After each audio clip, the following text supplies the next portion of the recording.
Igualmente. Bueno, sorprendió cuando leo en una nota que decías, veo cada vez más hartazgo con lo digital, cuando vemos que estamos invadidos constantemente por lo digital.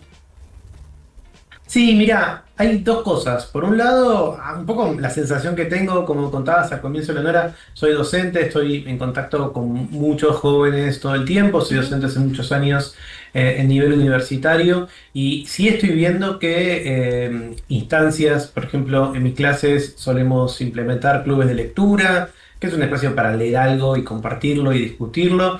Veo que esos clubes ya tienen mucha aceptación, que les gusta dejar el celu de lado, tenerlo. No quiero decir que sean luditas o que los abandonen de manera completa, pero en general todo lo que sea un poco sacarlos de la pantalla, a mí me lo resumió muy bien un alumno cuando yo les dije, bueno, esto se puede ver si quieren la peli o podemos ver un video. Y un poco me dijeron, no, no, ya estamos hartos de ver video. Y ahí pensé un Mira, poco, yo nací en 1980, para mí cuando había una peli en VHS en la clase era lo mejor de una materia, ¿no? total. Que podías un ratito ver la tele. Y ahora es una generación que desde hace muchos años vive con pantallas. Entonces, las aulas terminan siendo a veces como una especie de trinchera o de espacio de resistencia en términos de no usar las pantallas y ver a alguien cara a cara. Y por otro lado, además de mis impresiones, eso se comprueba cada vez más en muchos números.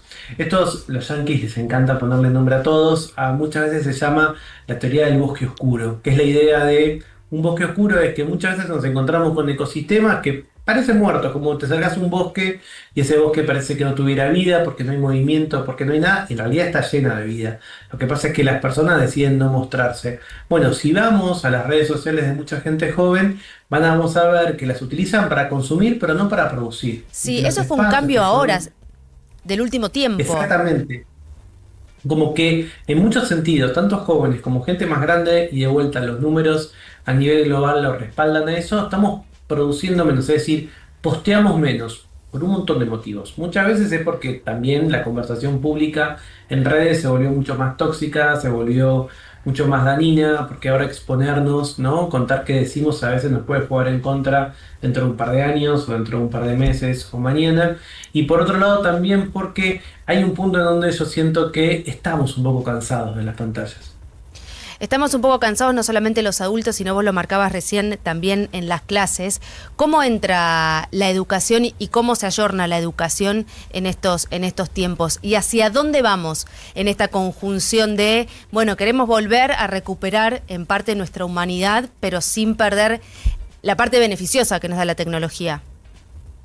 Sí, yo creo que la clave acá siempre es pensar que las escuelas o las aulas en general no son un espacio para crear usuarios de tecnología. A veces las mismas familias piden, ¿no? Bueno, que mi hijo sepa promptear o quiero que mi hija entienda cómo se usa ChatGPT. Bueno, ese no es el rol de la escuela ni de un aula. El rol de la educación es crear ciudadanos críticos, es crear personas que sean soberanas, que puedan pensar por sí mismas. Y obviamente la tecnología es parte de cómo hoy abordamos a la naturaleza y específicamente al conocimiento. Para los que estamos en el aula hace muchos años, la gran diferencia de esta última década, década y media, es que a mí, y eso como mencionabas muy bien vos en el libro que escribimos con Silvia Bacher, lo traemos, el pensar al conocimiento como un commodity, es decir, como algo que está casi disponible para cualquier persona. La verdad es que hoy con un teléfono, con datos o con wifi, podemos tener acceso a casi todo el conocimiento que es necesario y mucho más para que una persona se forme. Ahora bien, todo eso es conocimiento enciclopédico, si uno quiere. Lo que tenemos que hacer muchas veces Claro. en el aula es poder dotar de habilidades para poder entender ese conocimiento, para aplicarlo, para distinguir lo verdadero de lo que es falso, para poder formar un punto de vista, un criterio. Creo que esa es la gran transformación que tenemos. Por supuesto, no surge solo del aula. Los que somos docentes a veces nos sentimos un poco como sobreexigidos. Parece que todo tenemos que resolverlo nosotros. Casi todos los problemas de la sociedad, alguien dice, pero en la escuela, no sé, la semana pasada fui a un asado y hablaban de problemas de educación financiera, de los más jóvenes, y dicen, bueno, en la escuela deberían estudiar, enseñar nada, principios financieros. Bueno, como yo decía, bueno chicos, pero otra capa más nos piden que resolvamos la violencia, que resolvamos el bullying, que Es podamos verdad. usar ChatGPT, que tengamos educación financiera. Está buenísimo, pero eso después la sociedad tampoco lo acompaña con mejores salarios, con más formación, con respeto por el docente. Bueno, en ese sentido, yo acá Mauro M. también como docente, lo mágico que se produce en el aula y esa interacción que puede tener algo tecnológico, pero que es una interacción que tiene más de 350 años. Y el formato áulico, la escuela, como la conocemos, mal que mal se mantiene igual. Por supuesto, no es la misma aula que hace 350 años, claro, pero el formato sí.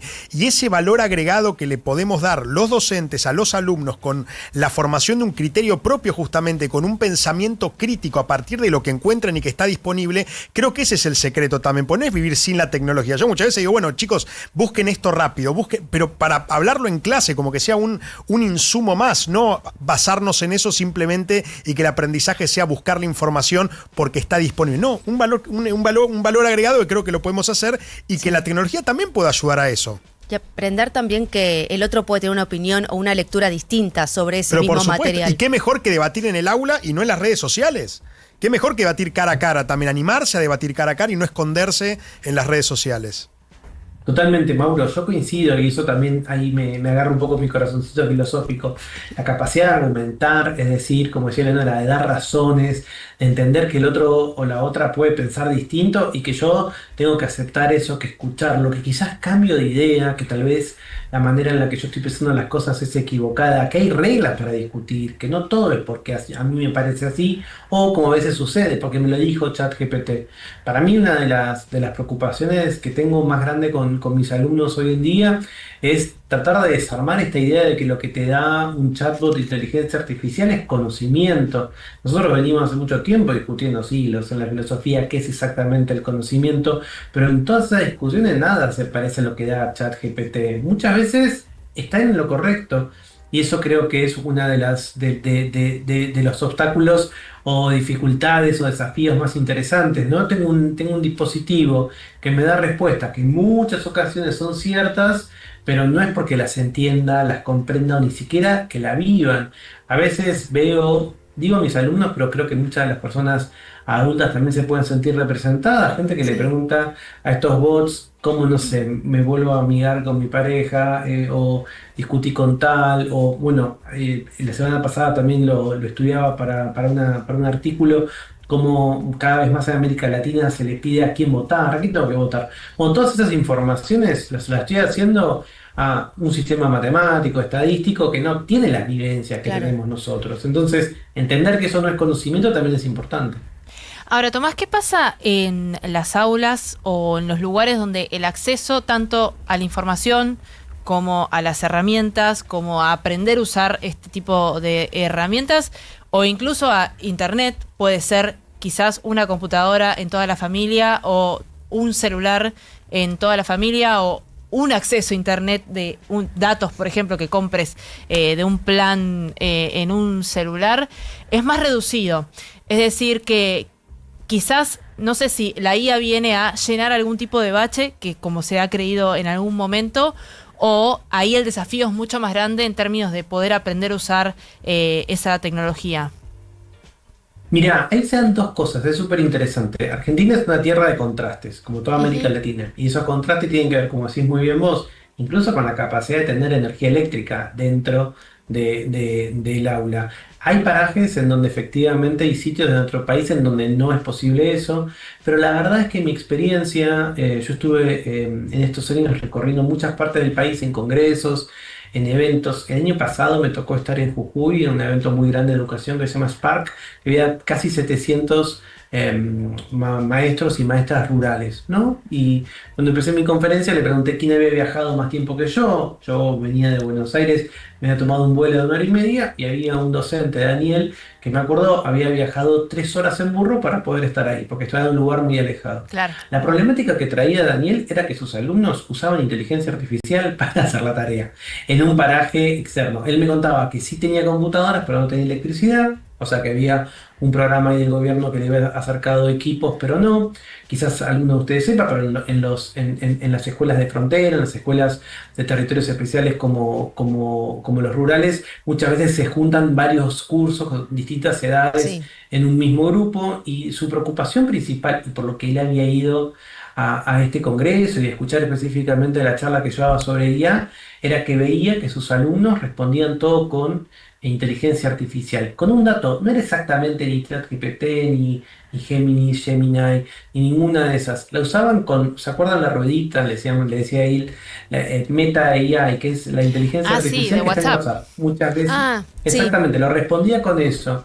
Y eso me trae la otra cosa que me parece interesante de tu pregunta. Una vez se dice, bueno, entonces la IA viene a ayudarnos con esto o viene a permitirnos de alguna manera acortar distancias. Lo que sucede es que hasta ahora no tenemos una IA específica para la educación. Claro. Estamos Claro. usando algo que está en WhatsApp, y que tiene un montón de objetivos de alguna manera metas que no tienen que ver con la educación. Yo eso también se lo traigo mucho y lo digo más en términos de los padres más que mis alumnos. La IA de alguna manera nos permite hacer las cosas más rápido y más eficiente. Esos dos valores son buenísimos para las empresas, son buenísimos para los espacios de trabajo, son buenísimos para un montón para la administración pública si quieren. Ahora, para el aula, que algo sea más rápido, más eficiente, no es. A veces, como dice Mauro, lo que necesitamos en el aula es la fricción, la Claro. discusión, que sea algo más lento, que sea algo más difícil. Entonces, creo que tiene un potencial muy grande la IA para ayudarnos a justamente rellenar o compensar las diferencias o los contrastes que tiene nuestro país, pero no creo que sea con estas herramientas que no fueron pensadas para eso. Tomás, ¿cómo manejan los chicos la sobreinformación? Porque están expuestos a tantos estímulos, mismo con la inteligencia artificial, y es una cuestión, cuando sos adolescente te querés sacar como la tarea de encima y hacer todo lo más rápido posible. ¿Cómo se los vuelve un poquito más analógicos, pero para desarrollar esto que vos decías, ¿no? De el criterio, la forma de pensar, argumentar. Sí, mira, dos cosas también ahí, Elio. Por un lado, yo coincido con vos en que la base de cómo usan los más jóvenes la IA en el colegio o en la universidad es la pereza, es la Ujú. verdad. O sea, son muchas veces vagos, como decimos, como todos somos de alguna manera vagos, Y más cuando sí, somos chicos. La verdad es que este año, conversando mucho con mis alumnos, me di cuenta que esa es la base y lo que le sigue a eso es esto que mencionábamos recién. Muchas veces, de manera genuina, ellos creen que la respuesta que te da la IA es la correcta. Entonces, además de decirte lo hago rápido, dicen lo hago bien. claro. Yo sospecho que ellos creen que también ellos no lo pueden hacer tan bien como la IA. Eso es lo que yo sospecho, pero está presente. Y por otro lado, me parece que lo otro que sucede, y tomo un poco lo que decía Mauro acerca de esta función que siempre tuvo el aula, creo que la manera de que, de alguna, que abandonen las pantallas es de alguna forma reintroducir estas fricciones. Fricciones que es el término que usamos para decir, bueno, como por ejemplo yo necesito que ahora muchas de las tareas sean orales. Necesito que se paren, que lo expresen, que lo puedan explicar. Necesito que lo entreguen en papel. Eso de vuelta es de mucha carga para ellos y Claro. mucha carga para los docentes también. Pero sobre todo, yo creo que este año, quizás el semestre que viene por última vez, estamos teniendo, por lo menos en la universidad, aquellos alumnos que en la secundaria tuvieron la pandemia, que me parece que dividió mucho las aguas. Sí. Son alumnos que pasaron 2 años de su vida sin ir al colegio, o sin ir al colegio de manera tradicional en la mayor parte de los casos. Entonces, a mí yo veo un déficit en las relaciones personales con la autoridad. Les cuesta verte la Claro. cara. En ocasiones cuando te mandan un correo electrónico te das cuenta que está escrito por ChatGPT y cuando hablas con ellos lo que te dicen un poco es, bueno, no sé cómo escribir a un señor, no sé cómo escribir a un profesor. Están como desacostumbrados a eso y son habilidades súper importantes. Quizás no solo la escuela tendría que enseñarlas, pero esta idea de que puedan, por ejemplo, dirigirse a alguien, Claro. presentar una idea, esto que decíamos recién, ¿no? Defender una posición, escuchar otra posición.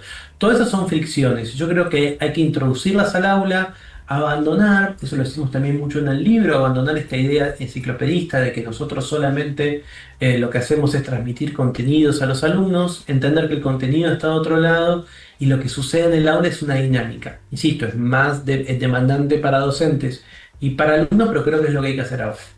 Estamos hablando con Tomás Balmaceda, filósofo, docente, periodista también, y con esto que estabas comentando, me acordaba de un informe, primer informe oficial de la empresa de OpenAI, que puso algo muy interesante en ese informe que decía que se daban cuenta que el ChatGPT no lo estaban usando tanto para cuestiones laborales o educativas, sino que lo más llamativo que el porcentaje más alto lo usaba para cuestiones afectivas, que tiene que ver con esto de la falta de los vínculos.